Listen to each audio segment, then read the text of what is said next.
I started doing eBay back in the 90s, within a year or two after its inception.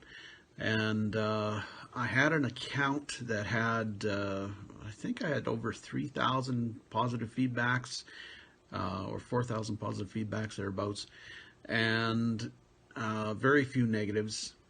And I also had shipped over 10,000 items. So I was doing eBay quite heavily. I was trying to pull in $700 to $1,000 a week, and I could do that at that time by selling approximately 20 items off of the shelf and put them on eBay, and basically pulled in 700 US every week, so basically 1,000 Canadian at the time. I used that account as well as two other accounts. When I started, I was on eBay.com, and there was only eBay.com. Once they started separating into countries of origin, eBay.ca, eBay.jp, etc., the search engine didn't seem to work properly. It wouldn't find items even if you shipped internationally.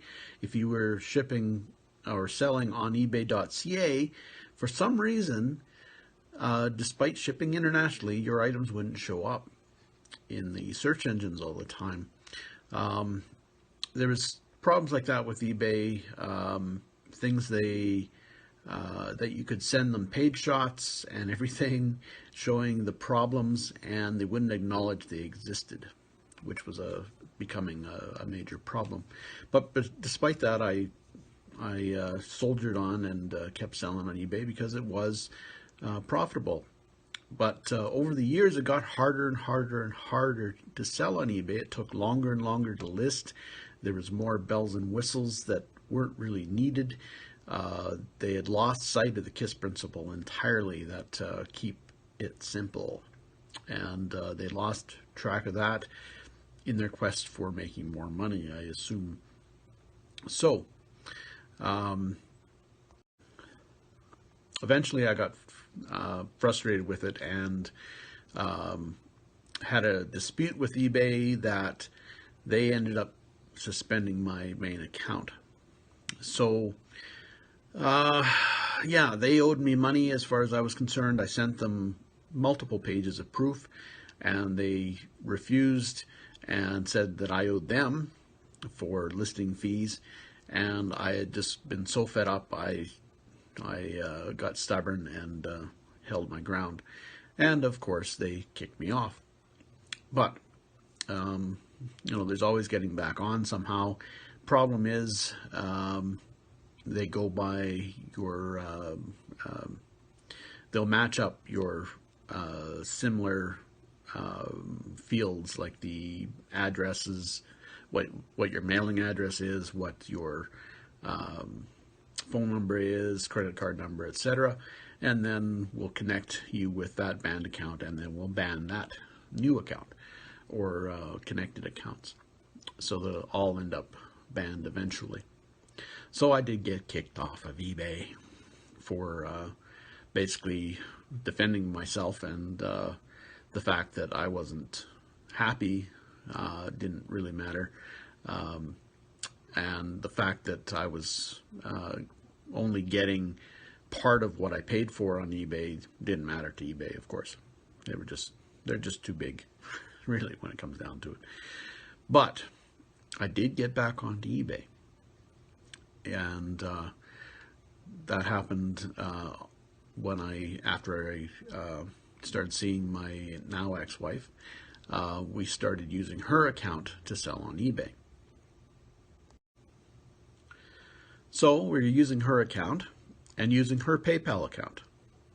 And at this time, when we were selling on it, you still didn't need to take PayPal. You could still accept credit cards over the phone, or checks or money orders, and wait for that to come in, just like eBay used to be. And anyway, we sold on there for a while, which was fine and dandy. Then they sort of backdoored having to use PayPal. They initially tried in Australia to force sellers to take PayPal, and the Australian courts got involved and said, no, that is called monopolization, and you're not going to be able to do that in our country. And as a result, they didn't do it in any other country. But what happened is if you didn't take PayPal, your items would end up in the end of the search. Not at the beginning where they belonged, but at the end of the search. If you did a search for an item, if the person didn't take PayPal, their items would be buried about 3, 4, 5, 10 pages in. So if you didn't take PayPal, you were at a major disadvantage for your items showing up in the search properly. That's when the manipulation of search engines really started, and eBay's, it's questionable whether that's even legal, but that's how they backdoored PayPal. So you had to start taking PayPal if you wanted to remain on an even playing field with everybody else. So you still didn't have to take PayPal, but it was definitely recommended. Obviously, you'd be at a disadvantage. So we started accepting PayPal, and very few people used it at the time. But it started to become a little more popular, and people wanted to pay by PayPal, so we started accepting PayPal. But, and a big but, what was happening was every time somebody paid by PayPal, instead of the money going into my wife's PayPal account, the money was going into my PayPal account, which had no connection with eBay. Like I said, the only similarities between the PayPal accounts were the mailing address. That was the only similarity. So something was awry. We tried calling eBay, tried getting a hold of eBay, and at the time they had a series of questionnaires that you'd have to answer. Is this your problem? Is this your problem? Is this your problem? Is this your problem? If this is your problem, go here. Click on this link. So then you go to that link, then it would ask you a series of more questions, and you never, ever got a hold of a live person. So this was the problems we were having with eBay. We couldn't get a hold of a live person to actually figure out what was going on. So we got fed up with that after spending hours trying to figure it out and trying to get a hold of a live person. It was impossible. So what we ended up doing was just letting it happen. We were getting the money. People were paying. We were getting the money. Transactions were working fine. No problems. We were getting paid. Why not? It was still fine. So, fine. We're getting our money. Okay, whatever. Something strange is happening, but we're getting our money. So we had one buyer who wasn't happy with their purchase. And admittedly, it was something that was my error, or something I overlooked. And we discussed it, and no problem. We were going to refund them on a Monday. It was a Friday. So we were going to refund them from PayPal on Monday. And at the time, eBay had this strange system where PayPal could refund the buyer, or if they started filling out certain forms on eBay, eBay would refund the buyer. Then you would owe eBay, along with your other fees and stuff. You'd have to pay this refund out of pocket or out of your PayPal or wherever. So that's fine. He initiated the events on, or the questionnaire on eBay, filled out a form because he figured that's what he needed to do. So he did. So eBay automatically refunded him rather than us refunding him on the following day. So, okay, that's fine. So eBay gave him his money, so we owed eBay. Now, we went to pay the fees through PayPal, or pay, not the fees rather, or we had been paying fees, but we weren't paying them through PayPal. I forget how they were being paid on credit card. That's right. So we're paying the fees through credit card, but we couldn't pay the amount we owed through credit card for some strange reason. We had to pay through PayPal. So money's in PayPal. We had to put some money in PayPal, went to paid it, and it didn't show up on the account. As far as eBay was concerned, we still owed them money, $30-some. So this went on for a while. We still tried to get help. Hours spent online on eBay, going through these questionnaire things, and couldn't get a hold of anybody. So eventually, I found a phone number on, I think it was through Facebook or eBay complaints group or something like that. Somebody came up with a phone number. So we grabbed the phone number. It was something that was not available on eBay, but somebody was willing to share a phone number they had gotten, and we called it. So we ended up I ended up on the phone for 3 hours. Basically, I spent an hour just on hold half the time, going through 7 different people or 9 different people. The second last person was very helpful, and they said, well, you've been forwarded again after 7 times to the wrong department. And remember, each time I would have to explain the situation to each person, and they always put me on hold and sent me somewhere else. This person said, I'll stay on the line and get you to an eBay tech. And they put me in touch with an eBay tech that had been there for 15 years.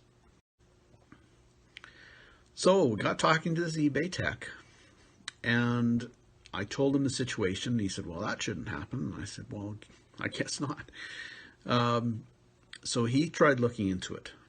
We did tests. We sent, a penny to him through PayPal, and he said it was going to another account entirely. And because of privacy laws, he couldn't reveal what account it was. So who knows where it was going. And